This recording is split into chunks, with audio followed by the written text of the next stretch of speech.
चमचमीत, चटपटीत, झटपट बनून तयार होणाऱ्या या चविष्ट वालाच्या शेंगाची भाजी तुम्ही या सोप्या पद्धतीने कधी ट्राय केली आहे का?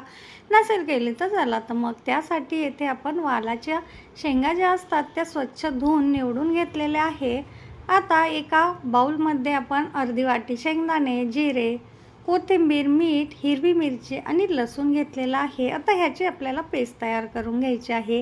हे सर्व साहित्य आपल्याला एका मिक्सरच्या भांड्यामध्ये टाकून घ्यायचं आहे. आता येथे 7 ते 8 हिरव्या मिरच्या मी घेतलेल्या आहे. आपण आपल्या आवडीनुसार मिरचीचे प्रमाण कमी जास्त केले तरीसुद्धा चालू शकेल.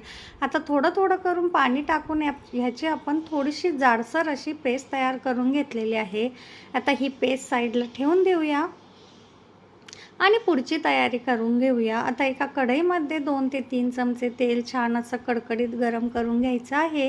त्यामध्ये मोहरी, जिरे, कढीपत्ता टाकून फ्राय करून घ्यायचं आहे. हे छान फ्राय झालं की त्यामध्ये निवडून स्वच्छ धुवून घेतलेल्या वालाच्या शेंगा थोड्या थोड्या करून टाकून ह्यासुद्धा आपल्याला 2 ते 3 मिनटासाठी मंद आचेवर फ्राय करून घ्यायचे आहे. आता ह्याचा सुगंध सुटायला सुरुवात झाली की आपण यामध्ये वाटून घेतलेलं वाटण जे आहे ते थोडं थोडं करून मिक्स करून घ्यायचं आहे. आता आपल्याला आजची जी भाजी आहे ती फारही पातळ किंवा फारही सुकी करायची नाही आहे. त्यामुळे आपण यामध्ये थोडंसं पाणी गरम करायला ठेवलेलं आहे.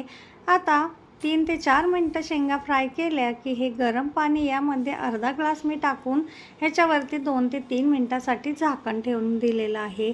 आता 3 मिनटानंतर आपण बघू शकता थोडंसं आपलं लपथपीत अशी ओलसर वालाच्या शेंगाची चमचमीत अशी भाजी बनून तयार झालेली आहे.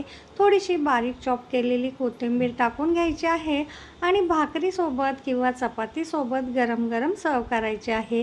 नक्की ट्राय करा रेसिपी. आवडली असेल तर चॅनल